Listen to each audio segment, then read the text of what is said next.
Hey guys, Cho here, and welcome to another video by Prophet Audio. Today I'm going to compose something using only a free VI that will practically work on any DAW and talk a bit about the process of making music for short film projects. Since I'll compose something from scratch, I'll need some new footage, and I don't want to anger the YouTube gods with their ridiculous and confusing copyright rules.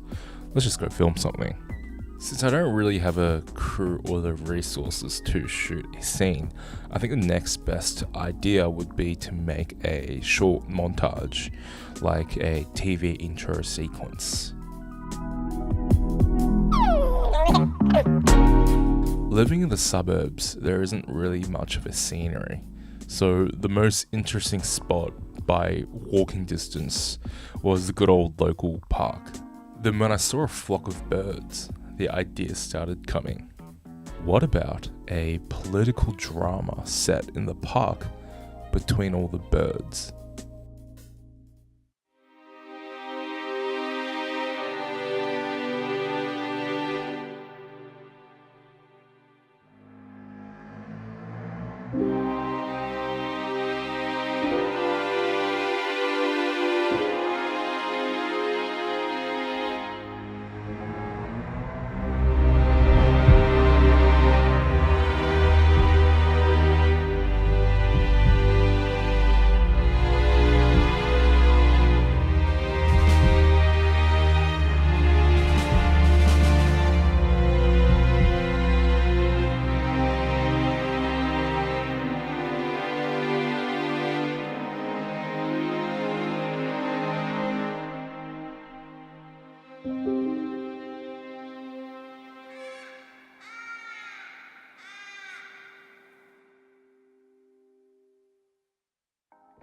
So today I'm going to work with Spitfire's surprisingly free and good VI packs called Labs.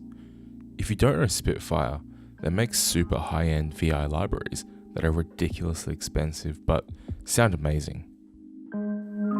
Usually the first thing I would do when I work on a scene is to talk with a director, which is called having a spotting session.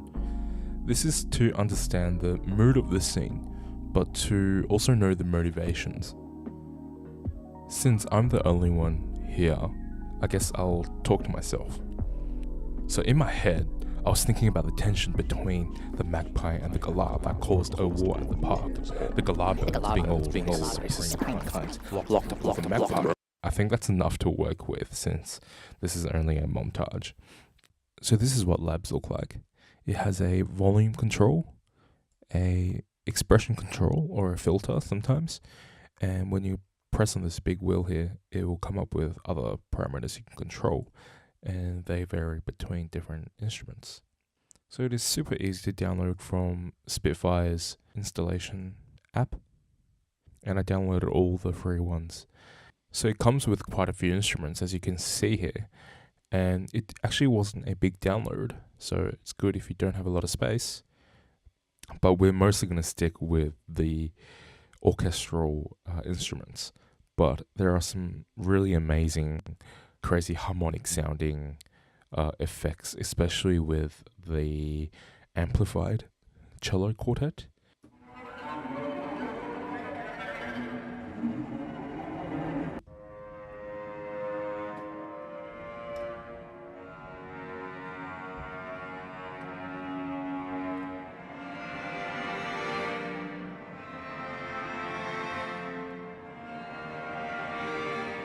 That's a cool metallic sounding cello.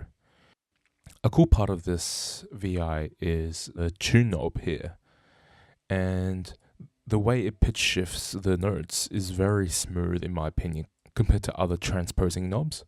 So if I play a note here, the crossfading on the notes are very clear.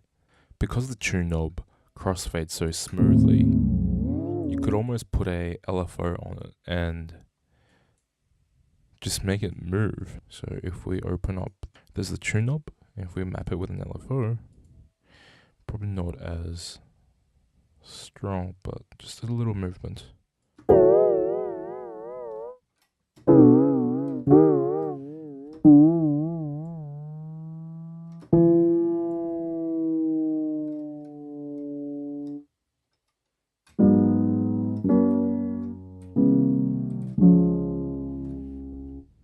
It's almost like a lo-fi piano.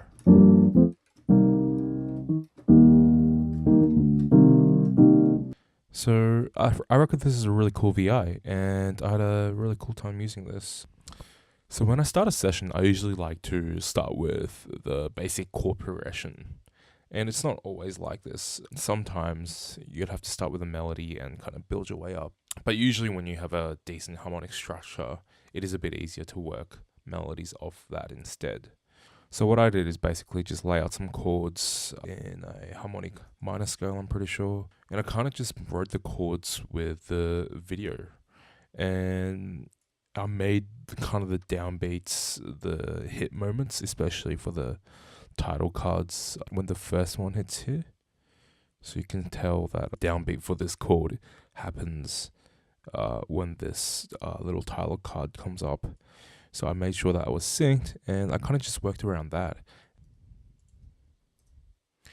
Once I figured out those chords, I played with different inversions, and I started using the strings, and they sound really good. The reverb is a bit much, so I pulled it down and used my own reverb in my sends to kind of mold all the other things together, so it makes it sound like in one virtual mix, basically.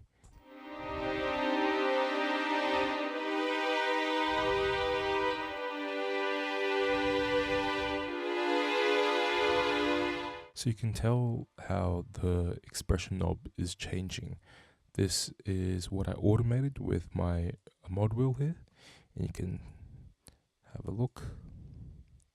So with strings and basically any instrument that has a change in the level with the movement when someone actually plays it, you got to take that into consideration when you're using that instrument's VI.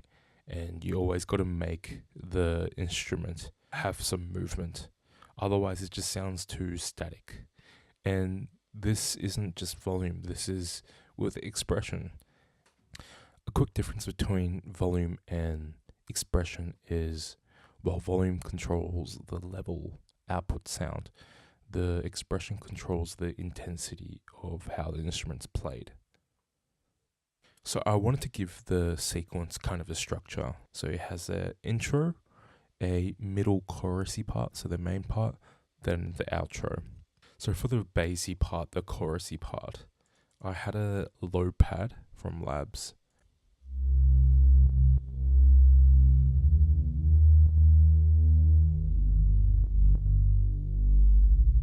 And that was really subby, and it sounds fine, but I felt like it was just missing some detail on the high end. So I got the contrabass, but I ended up cutting all the low end so that it only had kind of the high details that was being mixed with the low pad. So together they sound like this.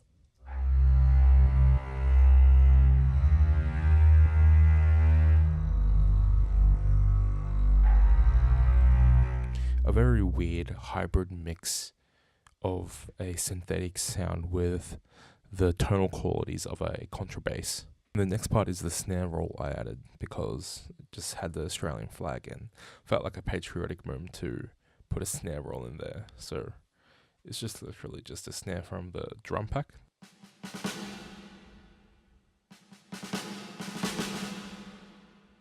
So that is the session. Thanks for watching, guys. I hope you enjoyed it, and I'll see you next time.